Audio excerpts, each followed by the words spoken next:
स्वागत करता हूं आप सभी का आपके अपने न्यूज़ नेटवर्क के ट्यूबलाइट न्यूज़ 24 के ऑफिशियल यूट्यूब चैनल में, जो आपको हर पल सच से अवगत कराता है। मैं हूं अमर और आज हमारे बीच हैं नौबतपुर मध्य के जिला पार्षद नागेंद्र कुशवाहा।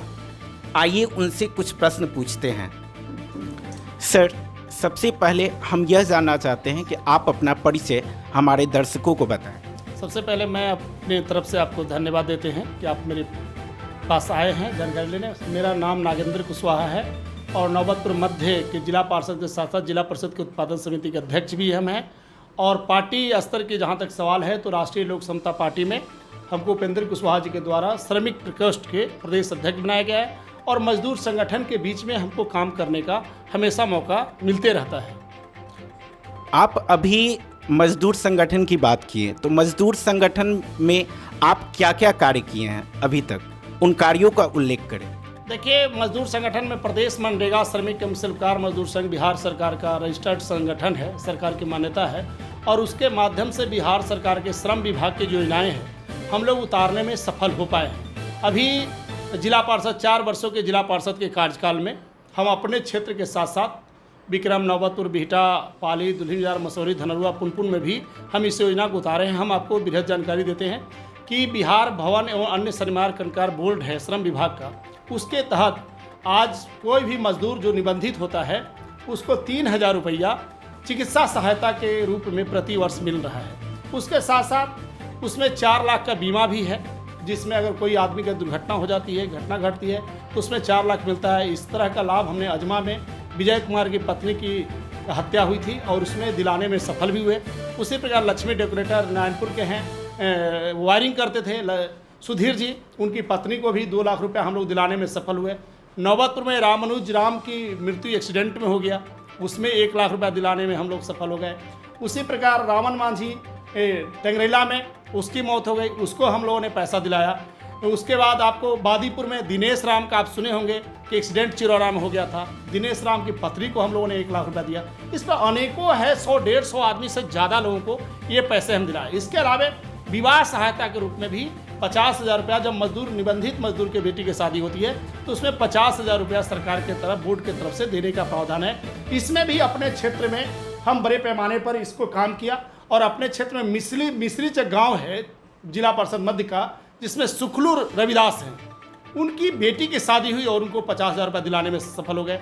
नगर पंचायत में वीर परसा एक गांव है जहां राजदेव राम हैं, उन बेटी के शादी के उनको हम पैसा दिलाने में सफल हो गए। आप बरके इकोपा में हरिकिशुन रविदास की बेटी की शादी हुई, उनका मैंने उनके घर पर जाकर उनके बेटी की शादी का पैसा पहुँचाने में लगे। बीटा में मधुसूदनपुर सुरेंद्र यादव अपनी बेटी की शादी किए, हम उनका 50,000 रुपये पहुँचाए। करदहा में उमेश यादव अपनी बेटी की शादी किए, उनके घर में पैसा पहुँचाए। फरीदपुरा में बैनाथ नोनिया अपनी बेटी की शादी की, उनके घरों में 50,000 भेजे। तो उसके पर उमेश साव के बेटी की शादी हुआ फरीदपुरा में, उनके घरों में। इस प्रकार यह गिनती नहीं हो सकता, अनेकों 4 वर्षों के काम में 100, 200, 250 आदमी को हम लोगों ने पहुँचाया। कितना गिनती कर सकते हैं। उसी प्रकार आपको बता रहे हैं, बच्चे के जन्म पर पहले 10,000 मिलता था, 25,000 मिला, उसमें गुड़िया देवी को हम लोग पहुँचाए, प्रतिमा देवी को दिए, अनेकों उनके उस तरह से भी हम लोग पैसा देने में सफल हुए। अब तो और है कि अब किसी का बेटा बेटी मैट्रिक फर्स्ट कर रहा है तो उसमें 10,000 से रुपया लेकर 25,000 रुपये तक वो लाभ मिल रहा है। तो इस प्रकार अभी नहीं है, हम तो 60-70 हज़ार लोगों को इससे निबंधित बिहार सरकार में करने का काम किया है। अपने विधानसभा क्षेत्रों में 45,000 से अधिक लोगों को यह बिहार भवन से हमने जोड़ा है और सबके खाते में 3-3 हज़ार रुपये प्रति साल जा रहा है। उसमें आपका नौबतपुर भी है, हम लोग के मिश्रीचक है, जगदीशपुर है, गौरा है, पिलवा, तमाम जगह पर है। इसलिए आप गांव में देख सकते हैं, वो बहुत हर लोग का है, चाहे वो आपका जय चौधरी आपका मोतेपुर हो, नौबतपुर हो, उसके बाद हरिकृष्ण रविदास है, सुखलू रविदास है, फूला देवी है, बहुत लोग हैं जिनके खातों में 3-3 हज़ार रुपये करके जा रहा है। तो इस प्रकार से हम जिला परिषद 8 वर्षों के जिला परिषद में बड़े पैमाने पर इस योजना को उतारने में सफल रहे।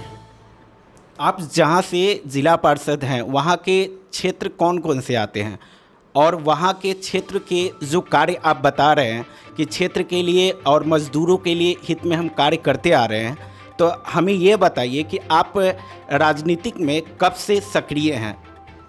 देखिए, राजनीति का जो करियर है, ऐसे तो राजनीति तो बिहार में जन्म से लोग सीखता है, गार्जियन से सीखता है, लेकिन हम अपनी जो पढ़ाई के दौरान जो पढ़ने के बाद जो हमको मौका मिला, राजनीति शास्त्र से एमए किया और एमए करने के बाद 2008 से सक्रिय राजनीति में मैंने खुद पढ़ा, देखा कि हाँ, गरीबों की कोई देखने वाला नहीं है, मजदूरों को कोई देखने वाला नहीं है। जो सत्ता में बैठे हुए लोग थे, अपने को सुख मौज में ऐशो आराम की ज़िंदगी बिताने के लिए सत्ता की प्राप्ति कर रहे थे, गरीबों के विकास के लिए नहीं थे। 8 में जब राजनीति में शुरुआत किए और उस समय से लगातार संघर्ष करते हुए रहा। जहाँ तक मेरे जिला परिषद के क्षेत्र है, तो हमारे जिला परिषद में जिला परिषद का जो इनाम है, ऐसे तो नाम मात्र के पंचायत समिति और जिला परिषद को पैसे मिलते हैं, लेकिन उसमें भी जगदीशपुर में हमने आपका गली का ढलाई करा दिया। पैनापुर में विद्यालय है, उसको ईंट सोलिंग से जोड़ने का काम किया। हीराचक में हमने ईंट सोलिंग और नाली का काम किया। दरियापुर में आपको नाली बनवाने और ढलाई करने का काम किया। बादीपुर में मैंने ढलाई कराया। इस प्रकार से दरियापुर टोला है, देवनंदन यादव के घर के पास है, वहाँ ढलाई कराने का काम किया। तो बहुतायत जो भी जिला परिषद में नाम मात्र के पैसे, लेकिन फिर भी मिला, उसको धरातल पर उतारने में हम लोग सफल हुए। और निश्चित रूप से हमें खुशी है कि हम अपने 4 साल के कार्यकाल में हमने जहाँ तक हो सका हमने काम को करने का प्रयास किए हैं। आगे आपका क्या विचार है कि आप जिला पार्षद का ही चुनाव लड़ेंगे आगामी, या कोई अन्य चुनाव लड़ने की मतलब संभावना है? देखिए, जो जनमानस की मांगे हैं, जो काम किया है, उसमें आम जनता बार बार आके कह रही है कि सर, एक छोटी सी जिला पार्षद आप थे और एक जिला पार्षद होकर के आप इतनी योजनाएं को उतार सकते हैं। काश आपके जैसा अगर कोई विधायक हमारा होता तो निश्चित रूप से सरकार में आज उद्योग विभाग से दलित और अति पिछड़ा के लिए 10-10 लाख रुपया मिल रहे हैं। उसमें 10 साल तक कोई ब्याज नहीं लगेगा। 10 साल के बाद 5 लाख रुपया लौटाना है। यदि वह पैसा उतरता तो बेरोजगारों को रोजगार दूर होती। आज महिलाओं के लिए ब्यूटिशियन की व्यवस्था है, कौशल प्रशिक्षण की योजना हो रहा है, मुर्गी पालन चलाने के लिए व्यवस्था कर रही है, बॉयलर उत्पादन के लिए कर रही है। सरकार की प्राथमिकता है कि हम सारे लोगों को रोजगार दे सकें, लेकिन विधायक आज तक किसी को नहीं कर पा रहे हैं। ये लोगों का कहना है, काश अगर आपके जैसे लोग अगर सत्ता में जाते हैं, विधायक बन के जाते हैं, तो जिस प्रकार आप श्रम की योजनाओं को उतार सके हैं, निश्चित रूप से बेरोजगारों के लिए उद्योग विभाग की योजनाओं को उतार करके आप सफल हो पाएंगे। इसीलिए तमाम लोग लगातार जोर लगाए हुए हैं कि नहीं, हर हाल में आपको विधायक के चुनाव लड़ना होगा। अब यहाँ तो जनमानस है, जनता की आवाज़ें हैं और प्रतिनिधियों को जनता की आवाज़ देखना पड़ता है। इसलिए मेरी भी मजबूरी है कि लोग की अगर आवाज़ को सुनना है और लोग की सलाह है, तो हमने भी दावा ठोका है। अब तो बाकी आम जनता के निर्णय करना है। लोकतंत्र में जनता मालिक है, जिसको चाहे उसको बना सकता है। मुझे पूरा भरोसा है कि जिस तरह से लोगों ने हौसला बुलाई किया है, आगे हम लोग के साथ रहेगा। और हम लोग संगठन से 40-45 हज़ार लोगों को ये जोड़े हैं। और बाकी जो पॉलिटिकल पार्टियां हैं, राजनीति का जो रूप होता है, समाजीकरण है, वर्गीकरण है और दलीय राजनीति है, वो तमाम सिस्टम एक दुरुस्त होंगे, एक जगह पर आएंगे। और हमारे लिए तो युवा, महिला और मजदूर एकजुट है। तो ऐसी स्थिति में हम विक्रम से चुनाव जीतने में सफल हो जाएंगे। तो किस पार्टी से आप चुनाव लड़ने जा रहे हैं? देखिए, वर्तमान परिस्थिति तो हम लोग महागठबंधन में हैं और महागठबंधन में कांग्रेस है, आरजेडी है, हम लोग के रालोसपा है, वीआईपी है, हम हैं, माले भी हमारे साथ है। और उस स्थिति में हम लोग पहला प्रयास है कि पार्टी से हम लोग को टिकट मिले। और पार्टी माननीय उपेंद्र जी से भी बात हो रही है, राष्ट्रीय अध्यक्ष का भी दिशा निर्देश प्राप्त हुआ है कि आप विक्रम के लिए तैयारी करिए। विक्रम हर हाल रालोसपा सीट लेगी और आपको उम्मीदवार बनाएगी, यह उनका कहना है। और हम लोग भी आशा रखे हैं कि हमको महागठबंधन से यहाँ टिकट मिलेगा और हम जीतने सफल होंगे।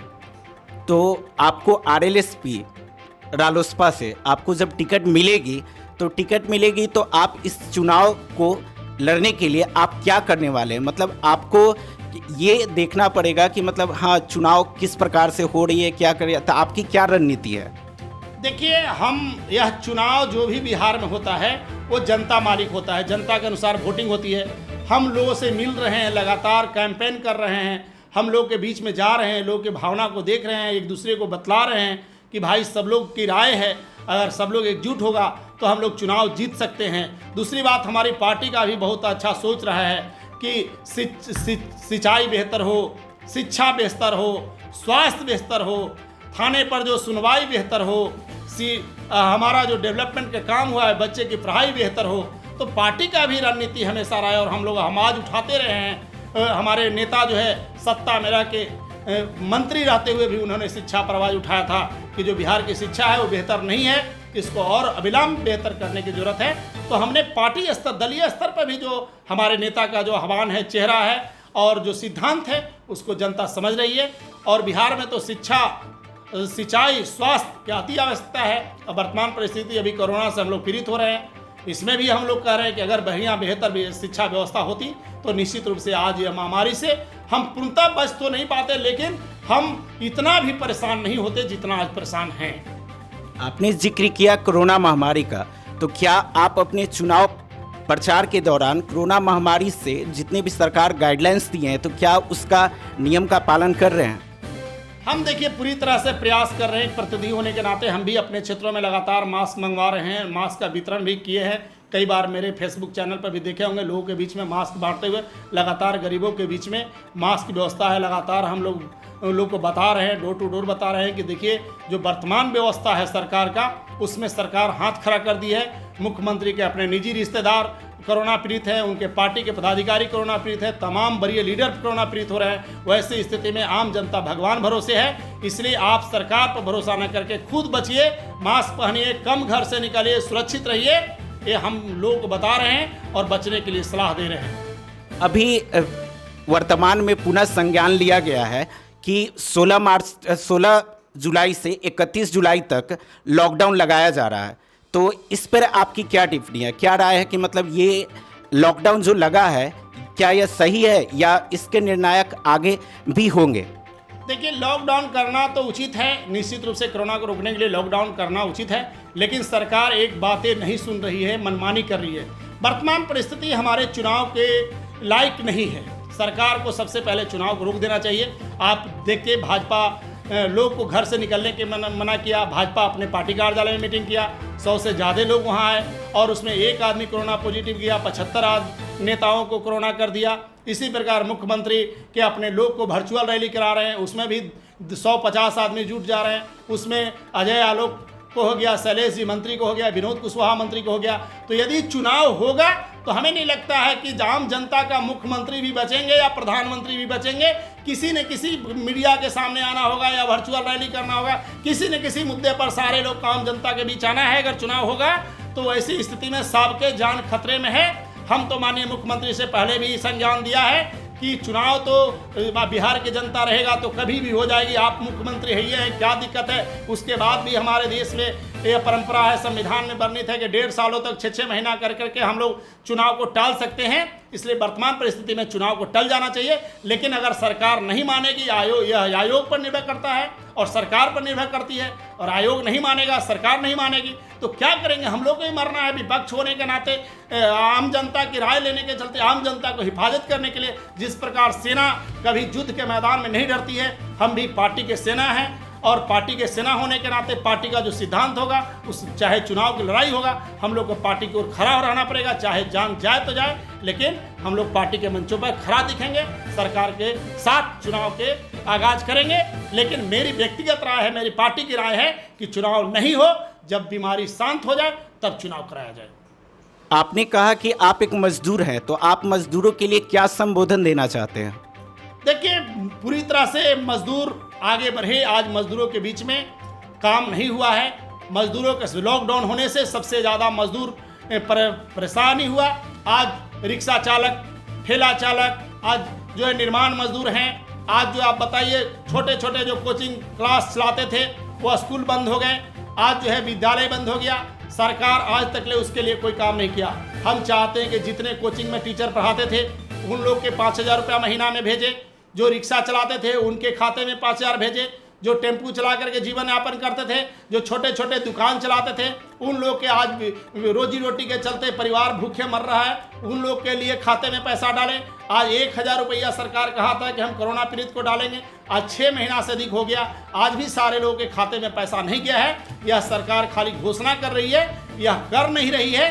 हम आज भी मांग करते हैं कि गरीबों के लिए, जो भी बेरोजगार हैं, उनके खाते में पैसा डाले। आपदा के घड़िए हमको पक्का रोड नहीं चाहिए, अभी वर्तमान परिस्थिति में बड़का पुल नहीं चाहिए, बहुत बड़ा विकास नहीं चाहिए। लोग के पहले भोजन जुटे, लोग सुरक्षित रहे, लोग के इलाज की व्यवस्था हो, इस पर काम होना चाहिए। अब चुनाव में करोड़ों करोड़ अरबों रुपया खर्च होगा, वो अरबों रुपया खर्च नहीं हो, वह पैसा से इलाज की व्यवस्था हो, बेहतर हॉस्पिटल बने, बेहतर व्यवस्था बने, लोग का भोजन की व्यवस्था हो। हम तो यही मांग करते हैं। आपने कहा कि मजदूर के लिए हम शुरू से 2008 से राजनीतिक में आए और राजनीतिक स्तर पर कार्य करते हुए मजदूरों के लिए हक के लिए लड़ा और कार्य करते रहा। तो आप प्रवासी मजदूरों के बारे में क्या कहना चाहते हैं? देखिए, प्रवासी मजदूर को हम लोग, सरकार तो यहाँ बुलाना नहीं चाहती थी, लेकिन चूंकि हमारे बच्चे थे, हमारे भाई थे, बिलख रहे थे, वहाँ से फ़ोन आ रहा था। अब किसी का भी जरा सोचिए, उस समय विधायक अपने बेटा बेटी को कोटा से ले आए, लेकिन यहाँ के लोगों को लाना नहीं चाह रहा था। हम लोगों ने आवाज़ उठाया, पूरा विपक्ष एकजुट हुआ, उसके बाद मजबूरी में इन्होंने लाया।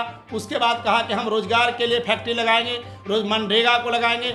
आज तक ले इनकी घोषणाएं रह गई, न मनरेगा के लिए कोई काम धरती पर उतरा, न कोई फैक्ट्रियां लगी। रोज क्वारंटाइन सेंटर में सर्वे कराया गया, लेकिन कोई आज तक ले एक भी फैक्ट्री कहीं नहीं मुख्यमंत्री ने लगाया और लोग को भूखमरी पर शिकार हो गए। और उन्होंने सरकार पत्र जारी करता है कि प्रवासी मजदूर आएगा, चोरी डकैती क्रिमिनल बढ़ेगा। बताइए, एक घर के मुखिया होने के नाते ऐसे मुख्यमंत्री को करना चाहिए क्या? अपने बाल बच्चों पर, अपने परिवारों पर इस तरह का शंका जाहिर करना किसी घर के मालिक के लिए शोभा नहीं देता है। अगर कोई भूखे मर रहा है तो उसके रोजगार सृजन करने चाहिए। बहुतायत साधन है जिससे हम रोजगार यहाँ पैदा कर सकते हैं। और प्रवासी मजदूर को, खास करके प्रवासी मजदूर जो लाए हैं, वे लोग के लिए भी भोजन की व्यवस्था कर उनके खाते में पैसा जाना चाहिए। सब क्वारंटाइन सेंटर में उनका सूची बन गया है। जितने लोग अभी बिहार में रह रहे हैं, उस सब लोग के 55 हज़ार महीना में दे देना चाहिए।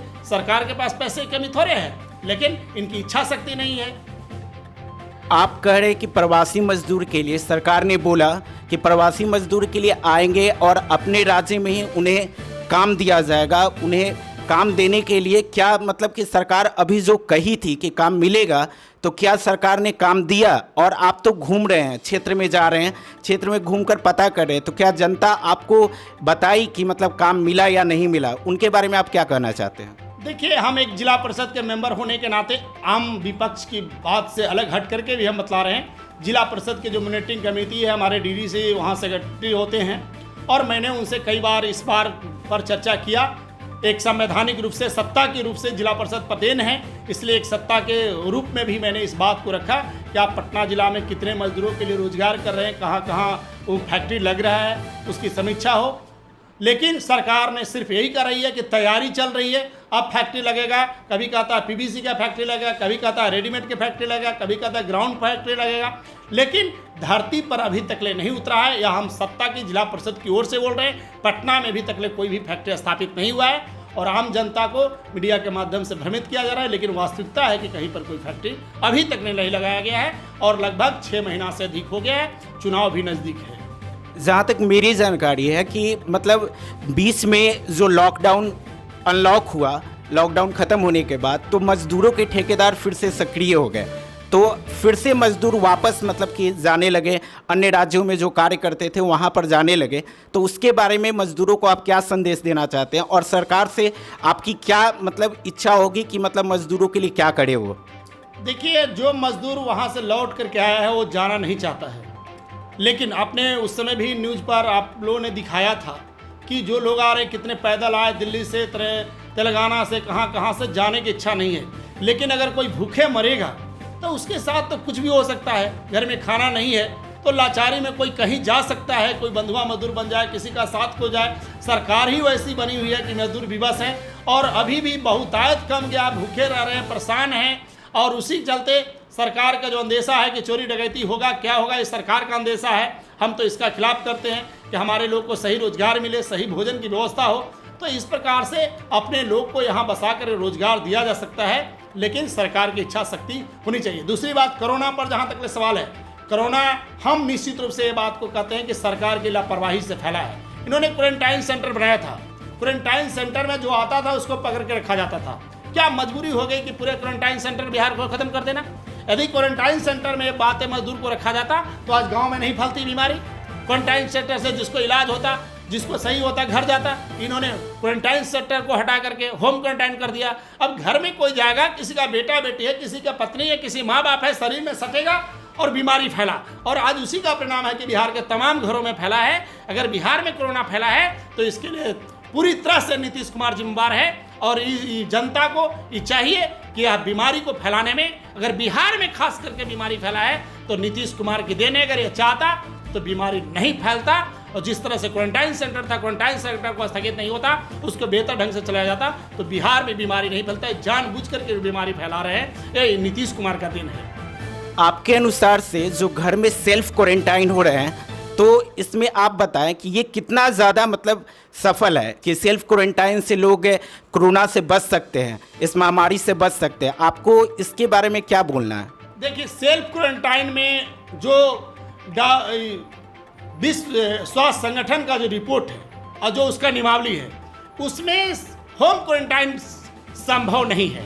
इसलिए कि घर में रहेगा तो पत्नी कभी खाना लेके आ जाएगी, कभी पानी लेके आ जाएगी, कभी बच्चे बगल में आ जाएंगे, तो वो होम क्वारंटाइन जो विश्व स्वास्थ्य संगठन का रिपोर्ट है, मानक है, उसमें होम क्वारंटाइन कहीं से मायने नहीं रहता है। इसको क्वारंटाइन सेंटर बना करके रखा जाएगा तभी संभव है, होम क्वारंटाइन इसमें सक्सेस नहीं। और यही माननीय मुख्यमंत्री नीतीश जी का भूल है कि क्वारंटाइन सेंटर को तोड़ के होम क्वारंटाइन किए, इसीलिए आज गाँव में फैलने बिहार आज जो महामारी के चपेट में आ गया, इसी का कारण अभी से भी सारे प्रखंडों में, सारे पंचायतों में जिस तरह से उन्होंने मार्च अप्रैल में क्वारंटाइन सेंटर बनाया था, आज क्वारंटाइन सेंटर कर करके सारे लोग को अलग करना पड़ेगा, तभी बिहार की जनता बच सकता है। नहीं तो अभी चुनाव आते आते तो यह जो है वुहान को भी फेल कर देगा, जो भारत के वादी है, वो स्थिति हो जाएगी। इसलिए मुख्यमंत्री को दो काम करना चाहिए, अगर लगता है कि हमसे संभल जाए तो संभाले, और नहीं तो चुपचाप इनको रिजाइन दे दे, ताकि राज्यपाल अपने स्तर से सारे लोग मिल करके इस कमान को संभाले। क्योंकि अगर हमसे नहीं बनेगा तो हमें छोड़ देना चाहिए। लोग को जीवन से ज़्यादा, जिस जनता ने 15 साल उनको कुर्सी पर बैठाया, आज उसके जान जा रहा है, और आप चुनाव के लिए, आप कुर्सी के लिए परेशान हैं। आपसे संभले तो संभालिए, नहीं तो त्याग पत्र दे करके आप हाथ खड़ा कर दीजिए कि अब आप लोग संभालिए, और निश्चित रूप से राज्यपाल राष्ट्रपति शासन लगे और राज्यपाल महोदय इस शासन को चलाए। जब भी विपदा आपदा देश पर आती है, प्रेसिडेंट रूल लगाने का रूल है, और यह आपदा में भी प्रेसिडेंट रूल लगा करके सब काम को बंद करके एकल चीज लोगों के स्वास्थ्य को बचाना बेहतर काम होना चाहिए, तभी बिहार बचेगा, नहीं तो बचने वाला कोई नहीं है। जब मुख्यमंत्री के आवास में, उनके परिवार में जब कोरोना हो सकता है, तो आम जनता कैसे बच जाएगी, यह कदापि संभव नहीं है। अभी आज ही का रिपोर्ट है कि WHO ने चेतावनी दी है कि जो 5 दिन का ये लॉकडाउन लगा था, उस लॉकडाउन में विश्व में, पूरे विश्व में मतलब 10 लाख से नए ज़्यादा संक्रमित मामले सामने आए हैं। तो आप बताइए कि जो पुनः लॉकडाउन 31 जुलाई तक लगाया गया है, तो क्या इस लॉकडाउन में कभी फैल नहीं सकता है, कोरोना नहीं फैलेगा? इस पे क्या आपकी राय है? देखिए, ये लॉकडाउन में कोरोना तभी नहीं फैलेगा जब क्वारंटाइन सेंटर में लोगों को घरे से लिया कर रखा जाएगा। यानी जिनको पेशेंट हो गया है, जिनको कोरोना हो गया है, अगर उनको घर पर छोड़ दिया जाएगा तो पहले तो उनके परिवार में फैलेगा, फिर हल्ले मोहल्ले में फैलेगा, फिर गांव में फैलेगा। तो सिर्फ लॉकडाउन करना ही थोड़े विश्व स्वास्थ्य संगठन का एकल रूप लॉकडाउन थोड़े है। लॉकडाउन के साथ कई एक उन्होंने नियमावली दिया है, क्या उन्होंने गाइडलाइंस तो दिया है कि आप उस गाइडलाइंस का फॉलो करें। तो मतलब इसके लिए, मतलब गाइडलाइंस के बारे में आप क्या कहना चाहते हैं, उनके गाइडलाइंस? देखिए, जो भी विश्व स्वास्थ्य संगठन के गाइडलाइन है वो बेहतर है, अच्छे अच्छे डॉक्टर हैं, अच्छे अच्छे जानकार हैं, हम उनको बधाई देते हैं, विद्वान लोग हैं। और उन्होंने दिया कि भाई लॉकडाउन का मतलब है दूरी, डिस्टेंस हो, निश्चित रूप से डिस्टेंस हो।